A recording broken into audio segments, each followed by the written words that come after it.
ರಾಯಬಾಗ ಪಟ್ಟಣದ ಡಾಕ್ಟರ್ ಬಾಬು ಜಗಜೀವರಾಮ್ ಸಭಾಂಗಣದಲ್ಲಿ ಹಮ್ಮಿಕೊಂಡಿದ್ದ ಸಾಮಾಜಿಕ ಕ್ರಾಂತಿಯ ಹರಿಕಾರ ಮಾಜಿ ಮುಖ್ಯಮಂತ್ರಿ ಡಿ ದೇವರಾಜ ಅರಸುರವರ 109ನೇ ಜನ್ಮ ದಿನಾಚರಣೆ ಸಮಾರಂಭದಲ್ಲಿ ಅರಸು ಅವರ ಭಾವಚಿತ್ರಕ್ಕೆ ಪುಷ್ಪ ನಮನ ಸಲ್ಲಿಸಿದ ಗಣ್ಯರು.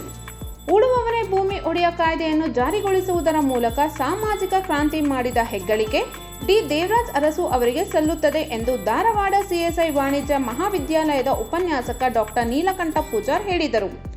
ಮಂಗಳವಾರ ಪಟ್ಟಣದ ಡಾಕ್ಟರ್ ಬಾಬು ಜಗಜೀವರಾಮ್ ಸಭಾಂಗಣದಲ್ಲಿ ತಾಲೂಕು ಆಡಳಿತ ಹಾಗೂ ಹಿಂದುಳಿದ ವರ್ಗಗಳ ಕಲ್ಯಾಣ ಇಲಾಖೆ ಸಹಯೋಗದಲ್ಲಿ ಹಮ್ಮಿಕೊಂಡಿದ್ದ ಸಾಮಾಜಿಕ ಕ್ರಾಂತಿಯ ಹರಿಕಾರ ಮಾಜಿ ಮುಖ್ಯಮಂತ್ರಿ ಡಿ ದೇವರಾಜ ಅರಸುರವರ 109ನೇ ಜನ್ಮ ದಿನಾಚರಣೆ ಸಮಾರಂಭದಲ್ಲಿ ಭಾಗವಹಿಸಿ ಮಾತನಾಡಿದ ಅವರು, ಅರಸು ಅವರು ಶ್ರಮಿಕರ, ಶೋಷಿತರ, ಹಿಂದುಳಿದ ವರ್ಗಗಳ ಕಲ್ಯಾಣಕ್ಕಾಗಿ ತಮ್ಮ ಆಡಳಿತ ಅಧಿಕಾರ ಸಮಯದಲ್ಲಿ ಸಾಕಷ್ಟು ಅಭಿವೃದ್ಧಿ ಯೋಜನೆಗಳನ್ನು ಜಾರಿಗೆ ತಂದು ಸಾಮಾಜಿಕ ಸಮಾನತೆ ಹರಿಕಾರ, ಅಭಿವೃದ್ಧಿ ಹರಿಕಾರ ಎಂದು ಖ್ಯಾತರಾಗಿದ್ದಾರೆ.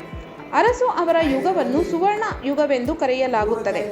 ತಹಶೀಲ್ದಾರ್ ಎಸ್ಆರ್ ಮುಂಜೆ ಅಧ್ಯಕ್ಷತೆಯನ್ನು ವಹಿಸಿದರು.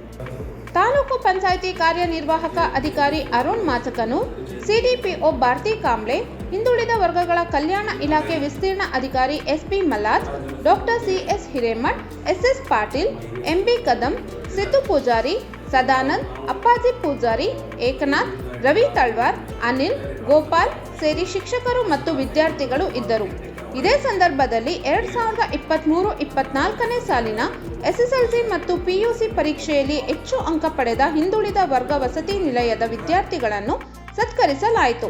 ವರದಿ ಮಣಿಕಂಠ ನಾವಿ, ವರದಿಗಾರರು ಕೆಎ ಕನ್ನಡ ನ್ಯೂಸ್, ರಾಯಬಾಗ.